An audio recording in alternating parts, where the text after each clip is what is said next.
ગુરુહરિ પધાર્યા છે અને પધરામણીની શરૂઆત કરી છે. તો ભક્તો, યુવકોને એટલો બધો ઉમંગ છે ગુરુહરિને સ્વીકારવાનો, અને ગુરુહરિનો પણ એવો ઉમંગ એમની આંખોમાં, એમના હલનચલનમાં દર્શન થાય કે જાણે આપણને એક નિર્દોષ આનંદ, અક્ષરધામનો આનંદ આપવા માટે, આપણી પ્રાર્થના સ્વીકારવા માટે, આપણા આત્માને બળ પમાડવા માટે પધાર્યા હોય એવું દર્શન થાય. આજે સવારે અને સાંજે પધરામણીમાં ગયા હતા. તો યુવકોની પ્રાર્થના કેવી આધ્યાત્મિક હોય કે જે સાંભળીને ગુરુહરિને પણ આનંદ થઈ જાય. ભુજમાં એક જગ્યાએ ગુરુહરિનો થાળ હતો. એ ઘરે ગુરુહરિ અને સ્ટાફ માટે ગિફ્ટના બોક્સ હતા, અને એ ગિફ્ટના બોક્સમાં આમ તો આર્ટિફિશિયલ જ હતું, ગુલાબનું ફૂલ અને એની દાંડી. એ દાંડી ગોલ્ડન કલરથી, એટલે ગુરુહરિ હાથમાં લઈને કે આ ગોલ્ડન છે, કે આ ગોલ્ડન છે. તો એ જે ભાઈ હતા, ભગત, જે આંખમાં આંસુ સાથે દર્શન કરી રહ્યા હતા, કશું બોલતા નહોતા, બસ મારા ઘરે પધાર્યા.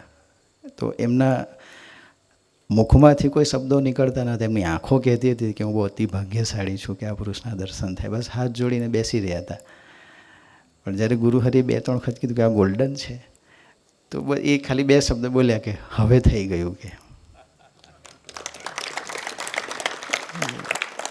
કે કેવી મોટી વાત છે એમ કે હવે આમ તો નકલી જ હતું, પણ કે તમે સ્પર્શ કર્યો ને એટલે હવે અસલી એ ગોલ્ડન થઈ ગયું. હા, બોક્સ પર લખેલું હતું 24 કેરેટ્સ એમ.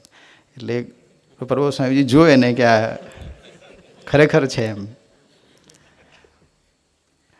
પછી એવી જ રીતે એક દીકરાએ પ્રાર્થના કરી કે સ્વામીજી, શ્રીજી પરનો વિશ્વાસ અખંડ અને અનંત રહે એવી કૃપા કરજો. યુવકો એક બબેલિટીની પ્રાર્થના કરે, પણ એમાં આપણને આધ્યાત્મિકતાનું દર્શન થાય.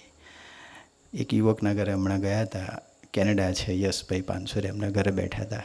એમને વિડીયો કોલ પર દર્શન આપ્યા હતા. યશભાઈએ ત્યાં કેનેડાથી પ્રાર્થના કરી, ફોન પર ગુરુહરિને પ્રાર્થના કરતા હતા કે ગુરુહરિ, આપ મારા ઘરે પધાર્યા છો, તો આપનો ને સ્વામીજીનો સંકલ્પ હતો કે સક્ષમ અંબરીશ સમાજ, અંબરીશ પરિવાર, તો એમાં મારા અને મારા પરિવારનો નંબર લાગે એવી કૃપા કરજો. અને જે મંદિર કે જે કંઈ પ્રાર્થના હોલ તૈયાર થાય છે એમાં અમે સંપૂર્ણ સર્વોપરી હોમાઈ જઈએ એવી કૃપા કરજો. એક દીકરાએ પ્રથમ 16 અને 18 માટે પ્રાર્થના કરી. એક દીકરાએ કીધું કે સ્વામી, ગુસ્સો ખૂબ આવે છે, આપ કૃપા કરો. ત્યારે પ્રભુ સ્વામીએ કીધું કે આપણે રોજ પ્રાર્થના કરવાની કે હે પ્રભુ, તમને ગુસ્સો ગમતો નથી, મારે રાખવો નથી, તો આપ કૃપા કરવાનું બળ આપો.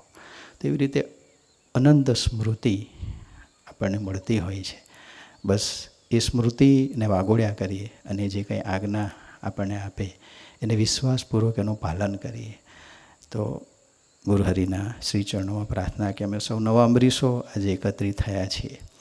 અમને કેટલીક કથા વાર્તાની ખબર છે, કેટલીક નથી ખબર. નિર્દોષ બુદ્ધિ શું છે એની નથી ખબર. નિષ્ઠા અમે સાંભળ્યો છે, પણ સમ્યક નિષ્ઠા શું એની ખબર નથી. અમારા મન બુદ્ધિ અમને ક્યાં કેવી રીતે નપાસ કરે છે થોડી ખબર છે, સમ્યક ખબર નથી. પણ આપ જ્યારે પધાર્યા છો તો સૌ પર એવી કરુણા કરીને જજો કે આપને ગમે છે એ રીતે અમારું જીવન બને, પ્રભુમય અમારું જીવન બને, ઘર અમારું મંદિર બને, આત્મીયતા અને સુહૃદ ભાવનું પ્રકટીકરણ થાય, પ્રભુના બળે અમે જીવતા થઈએ. સવારે પૂજા નિયમિતપણે પૂજા પ્રભુને પહોંચે એવી કરીએ. રાત્રે અડધો કલાકનું ભજન એવું કરીએ કે તમને પહોંચે. અરસપરસ ભક્તો સાથેની એવી આત્મીયતા રાખીએ કે જેવી આત્મીયતા રતનજી અને મિયાજી રાખતા, એવી કોઈક આત્મીયતા, જેવી આત્મીયતા રામ ભંડેરી રાખતા, એવી કોઈક આત્મીયતા અમારા જીવનમાં પ્રગટે એવા રૂડા આશીષ અમ સૌને આપો. એ જ આપના શ્રી ચરણોમાં પ્રાર્થના. સહજાનંદ સ્વામી મહારાજની જય.